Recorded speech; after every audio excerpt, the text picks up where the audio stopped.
This video is brought to you by NZXT.com. Great technology, selection, and service.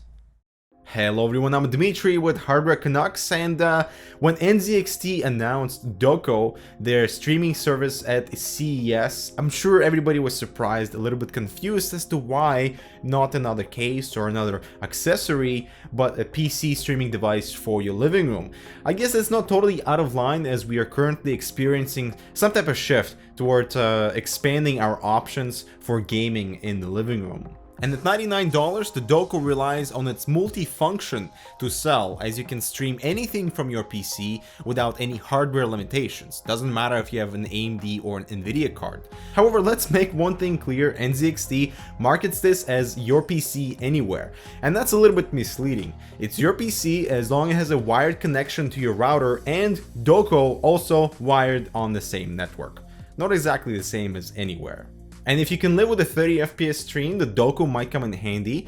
Sometimes routing a long HDMI cable from your host PC upstairs or in a different room might not be as convenient if you have a network routed through that space. Plus, you get the convenience of peripherals, because at the front we get 4 USB ports allowing you to connect a mouse, keyboard, a game controller, utilizing USB over IP communication, so it's like plugging everything into your host PC. However, USB headsets, webcams are not yet supported, and in my case, none of my USB media sticks were recognized, despite what it says on the website. Right beside it is an activity light and a power button. The rear I/O includes an AC power input, HDMI output, a 3.5mm audio jack for speakers or headphones, and a gigabit Ethernet port. And to my surprise, even at $100, an HDMI cable is not included. You only get a 2-meter Ethernet cable and a power brick. So the Doco relies on a local area network connection, or LAN, as it does not have any Wi-Fi capabilities. And for a 2015 release, that came to me as a big surprise. And I say this because the location of my router in my living room is really awkward for the Doco, as my host PC is wirelessly connected. So in order to test the streaming, I had to pull the router from the corner of the wall and spread all these Ethernet cables. So my host PC is wired, and so is the Doco. And so upon the first boot, I was prompted to update the firmware and to name the host PC connection. And this strange flickering also occurred until I switched HDMI ports on the back of the TV. Once the firmware was updated and a different HDMI port fixed the flickering, I could then allow my host PC to stream to the Doco. And each connected PC can also be password protected for privacy. The Doco is locked at 1080p resolution at 30 FPS only, so for my 1200p monitor, resolution was automatically changed to 1080p for the stream, and the 30 FPS lock feels a little bit behind the times. I mean, the new NVIDIA Shield will be able to stream wirelessly at 1080p at 60 FPS through the Grid gaming service. So for a wired local area network connected device, this Doco ecosystem still feels behind the times with only 30 FPS.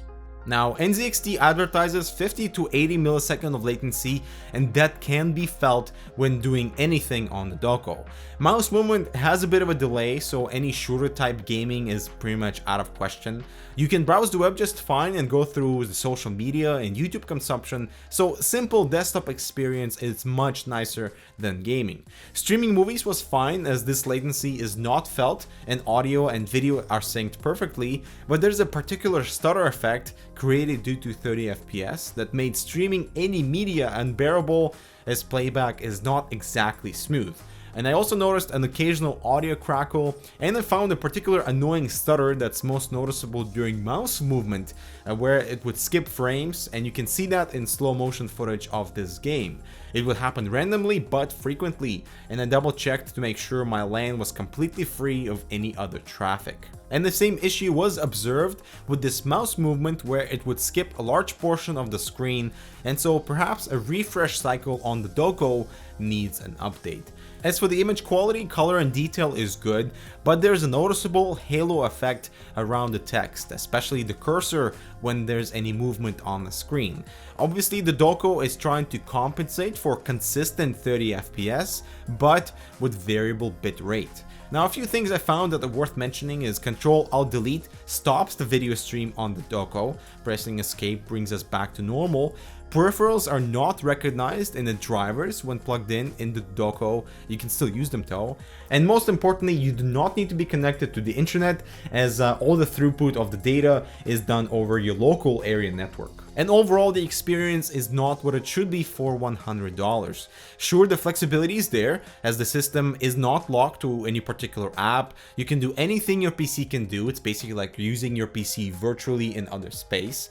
And the 4 USB ports is a major selling point to connect devices for the space that you're in.